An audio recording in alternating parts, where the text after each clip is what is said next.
오늘 본문은 하박국 1장 1절부터 17절이고요. 1절부터 4절까지 읽겠습니다. 선지자 하박국이 묵시로 받은 경고라. 여호와여, 내가 부르짖어도 주께서 듣지 아니하시니 어느 때까지리이까? 내가 강포로 말미암아 외쳐도 주께서 구원하지 아니하시나이다. 어찌하여 내게 죄악을 보게 하시며 패역을 눈으로 보게 하시나이까? 겁탈과 강포가 내 앞에 있고 변론과 분쟁이 일어났나이다.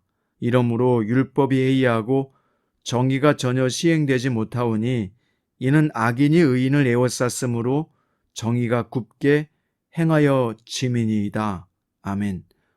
오늘 말씀의 제목은 이것이 옳으니까입니다.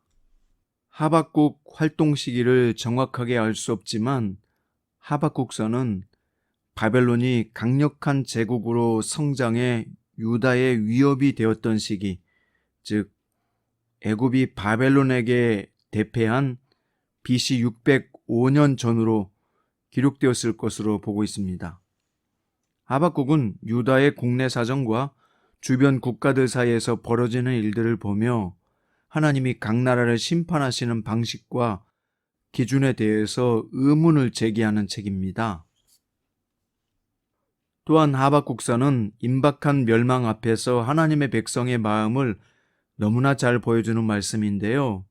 하박국 선지자는 악의 문제와 하나님의 통치에 대해 진지하게 질문을 던집니다. 우리는 그 질문을 따라가 보겠습니다. 왜 하나님이 강포한 악을 허락하시는지, 왜 의인의 고난에 침묵하시는지 살펴보면서 우리의 삶을 되짚어 보도록 하겠습니다. 먼저 선지자 하박국은 하나님께 원망을 쏟아놓는데요. 원망의 이유는 하나님의 침묵이었습니다. 2절, 여호와여, 내가 부르짖어도 주께서 듣지 아니하시니 어느 때까지이리이까? 내가 강포로 말미암아 외쳐도 주께서 구원하지 아니하시나이다. 우리 역시 비슷한 기도를 하나님께 드릴 때가 있잖아요. 왜요, 하나님? 왜 말씀하지 않으시고 응답하지 않으시고 인도하지 않으십니까? 라고 말입니다. 우리는 힘들고 괴로운데 우리를 사랑하신다는 하나님은 아무것도 하시지 않는 것처럼 보입니다. 하지만 하나님은 결코 방관하지도 침묵하지도 않으십니다. 하나님의 때가 되면 우리의 귀로 쟁명하게 들리는 음성을 듣게 될 것입니다. 지금 하나님의 나라 그리고 하나님의 백성이 위기에 놓여 있었습니다. 바벨론의 침략과 멸망의 공포가 그들을 엄습할 때였습니다. 그런데 하나님은 그것을 막으시기는커녕 오히려 포악한 나라 사람들을 일으켰다고 하박국은 고백합니다. 하나님이 이스라엘의 대적을 세우시고 강하게 하신 것입니다. 이제 그들이 예루살렘으로 진격해 오고 있습니다. 하지만 하박국이 착각한 것이 있습니다. 그들은 의롭지 않았다는 거예요. 그들은 심판받아야 할 죄인들이었다는 것입니다. 자신을 몰랐기 때문에 하나님도 모르고 그저 하나님만을 원망하고 있었던 것입니다. 또 11절 말씀에 보면 악인들 그리고 하나님을 모르는 사람들에게 특징이 있습니다. 그것은 자기 힘으로 자기들의 신을 구원으로 삼는다는 것입니다. 물론 힘이 강할 때 그들은 세상을 호령합니다. 그리고 해가 지지 않을 나라와 제국을 건설하려 합니다. 하지만 그들의 힘, 그들이 의지하는 신의 힘은 결코 영원하지 않습니다. 그래서 너무 일찍 사그라집니다. 그들의 힘과 나라는 곧 다른 이들로 대체됩니다. 악인, 하나님이 없는 자들의 반응에 놀라지 마십시오. 그들이 그렇게 일어날 수 있는 이유는 곧 멸망할 것이기 때문입니다. 또 13절에 보면 하박국은 악인 바벨론이 더 의로운 사람 유다를 삼키려는 것을 부당하다고 주장했습니다. 하지만 하나님은 당신의 백성에게 훨씬 더 엄격한 기준을 가지고 계셨어요. 그 기준은 세상의 제국과 비교해서 상대적으로 나은 모습이 아니었습니다. 하나님이 당신의 백성에게 요구하신 온전한 마음과 삶과 의가 있느냐가 기준이었는데요. 그 유다 백성들은 하나님의 기준에 너무나 크게 미달했습니다. 그들은 의롭지 않았고 멸망에 합당했던 것이죠. 또 17절에 보면 하박국은 하나님의 통치에 대해서 의문을 제기합니다. 이러한 불의가 과연 옳은 것인지 하나님께 따져 묻고 있는데요. 세상은 힘과 불의가 지배하는 것처럼 보입니다. 하나님이 세상을 이대로 두시면 안 된다는 생각이 듭니다. 그러나 하나님이 즉각 개입하셔서 악을 심판하신다면 그 대상에 우리 자신이 포함된다는 사실을 우리는 잊어버리기 때문인 것 같습니다. 우리가 십자가의 은혜로 대속을 얻은 것이지 우리의 공로나 선함으로 얻은 것이 아님을 기억해야 합니다.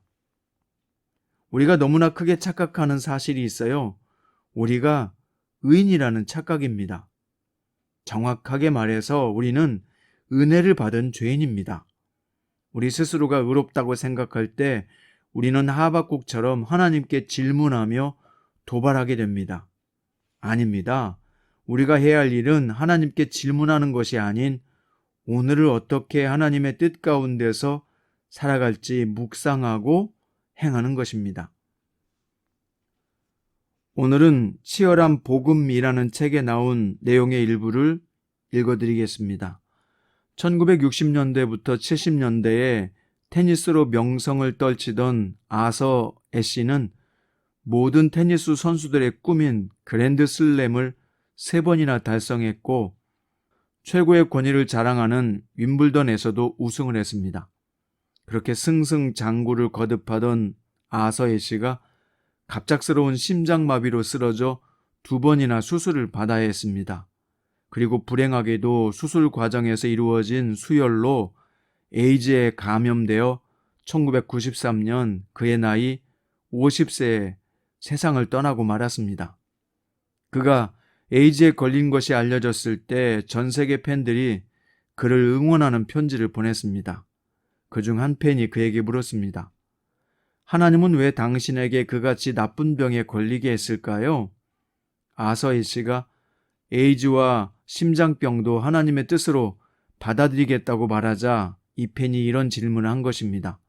그 질문에 아서 애쉬가 이렇게 답했다고 합니다. 전 세계 5천만 명의 어린이들이 테니스를 칩니다. 그 중에 500만 명이 테니스를 정식으로 배웁니다. 그 중에 50만 명이 직업선수가 됩니다. 그 중 5만 명이 리그전에 참여합니다. 그 중 5천 명이 그랜드 슬램의 대회에 참여할 자격을 얻습니다. 그 중 50명이 윈블던에 참여할 자격을 얻습니다. 그 중 4명이 준결승에서 진출하고 그 중 2명만이 결승전에 오릅니다. 윈블던 우승컵을 들었을 때 저는 하나님께 왜 접니까? 라고 묻지 않았습니다. 인생을 살면서 우리는 수없이 많은 축복을 얻습니다. 하지만 어느 누구도 이 축복에 대해 왜? 라고 질문하지 않습니다. 하지만 고난과 불행과 역경을 지날 때면 누구든지 왜냐고 수없이 질문합니다. 아서 애쉬는 자신이 축복에 대해서 왜냐고 질문하지 않았듯이 실패와 재앙에 대해서도 왜냐고 묻지 않는 게 당연하다고 말합니다. 그렇습니다. 참 아서 애쉬가 멋진 믿음의 사람이었다는 것을 알 수 있네요. 우리도 오늘 하나님께 왜냐고 질문을 던지기 전에 나 자신을 먼저 돌아보고 하나님 앞에서 바른 길로 인도해 달라고 기도하는 편이 훨씬 더 나은 것 같습니다. 오늘 또 하나님께서 내게 원하시는 것이 무엇인가를 묻고 그 길로 행할 수 있는 복된 성도들 될 수 있기를 주님의 이름으로 축원드립니다. 기도드립니다. 주님, 귀한 말씀 하박국 말씀으로 오늘 우리에게 교훈하시고 말씀해 주시니 감사합니다. 하박국의 수없는 질문이 사실은 자기 나라 유다와 자기 자신을 보지 않았던 질문이었음을 보았습니다. 주님, 우리는 우리 자신을 먼저 돌아보고 하나님께 겸손히 우리의 나아갈 바와 행할 바를 묻는 사람이 되겠습니다. 주께서 오늘 우리가 행할 것을 가르쳐 주시고 지혜롭게 믿음으로 행하며 믿음의 말을 하며 믿음의 생각을 하고 하나님의 기뻐하시는 사람으로 오늘 또 살게 하여 주옵소서. 사랑의 우리 주 예수님의 이름으로 간절히 기도드립니다.